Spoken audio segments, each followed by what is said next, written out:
1031 is transactional. What does that mean? Well, you're probably staying in debt. You're versus being completely out of debt, which can be transformational for folks. You're probably staying in one asset class, meaning you're not diversified. Versus ours, you can be completely diversified.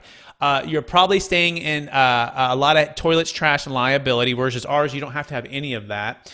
So you look at these two things, and what I like to do, walk through the exercise with clients and potential clients is just say, what is your ideal wealth plan? What does your legacy look like? And let's map that out. Let's visualize that. Now let's draw a line down the middle. Let's put 1031 exchange, the road you're on now, and deferred sales trust, what you could be. Yeah. And let's map out all the benefits and let's see what's really going to get you there. Okay. But however, one of the challenges, Shannon, is commercial real estate is like a religion. Okay. And by the way, I love commercial real estate. I'm part of that religion, right? Right. One of the doctrines is a 1031 exchange. And one of the challenges, if you challenge that doctrine, people can get, that's all they know. And you go, well, but there's another doctrine over here that's just as proven. It's IRC 453. It's an installment sale. But most people don't use it because in a traditional installment sale, it's typically short in nature. You're relying on that one buyer as your collateral, the deal, but that one person whose maybe doesn't have very good credit to begin with. And they're probably going to pay you off in 3 to 5 years anyways, and you owe the tax anyways. That's why most people don't do it traditional. So we're just taking, but they know it's legal and it absolutely works. Right. So we're just taking something that's tried and true legally, but we're making a little adjustment. And I liken it to the old Blockbuster versus the Netflix. Do you remember going to Blockbuster, Shannon? Oh yeah. You walk in and you have to, was it behind the cardboard? Oh, it's behind the cardboard. Okay. And you take it home and then was it rewound? It wasn't rewound. And then you have 3 days. That's like the 1031. Yep. All of these restrictions, 45 days to identify, 180 days to close, like kind, you have to take on all the debt. Whereas you have what's called the Netflix. And guess what Netflix is? Well, it's seamless. Right. It's adjustable.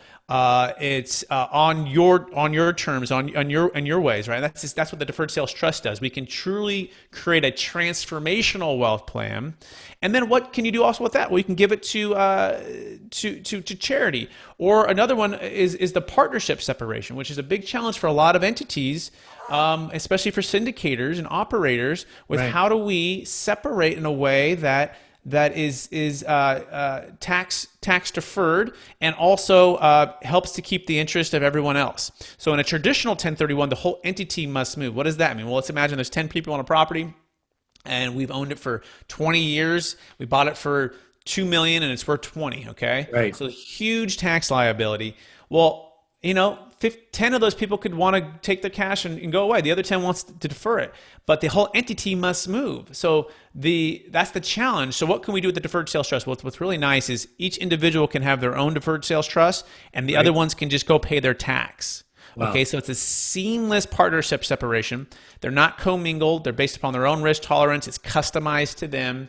And then also what can they do? Well, they can put it back into another real estate deal, but they might not want to put all of their millions with you. They may only want to put a couple 100,000, right? So it gives them more flexibility. So what most syndicators don't know is not only are people selling assets and paying taxes on them and then investing with them when they could have saved a 30 to 40% and had that much more, but on the exit, everyone's paying that 30 to 50%. Okay. Yep. And everyone's losing there where it could all be kept in our families and our communities and out of the government's hands. So let's be honest, they waste it away no matter what side you're on. They'll waste it away that fast. That's really the goal here, is to take all of this wealth for all of these baby boomers and help them defer it and help them to earn more for their families and the causes they believe in most.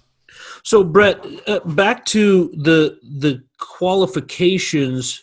The qualifications, are they the same as they would be with, let's say you wanted to do a 1031 and you're dealing with rental property, you have to have owned that for 366 days of income producing time. Is that the same with the deferred wealth trust? Could you sell, let's just say you had 5 building lots. Could you sell those 5 building lots and defer that? Great question. So yes, we can do both short-term and long-term, okay? So what you're referring to is for the 1031 is typically a year or 2, depending on who you ask, of continual ownership. Okay, so you qualify for what's called long-term capital gains tax, right, versus short-term. The deferred sales trust goes for both. And also, to your point, if you have 5 properties that you're selling, you may not be selling those lots all at once. You can have one trust and just roll in each deal into the trust as you sell. And that gives you another advantage because you're not having to do a bulk sale and then do a 1031.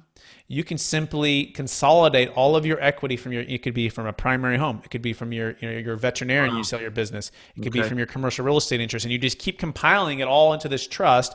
All the debt's paid off. And it's just, and then now you can use that big chunk. Let's say it was 3 million. Now you can use up to 80% of that could be sent to an investment real estate the next day, all tax deferred. Okay. Right. Wow. And that's a nice, elegant way too to get everything consolidated.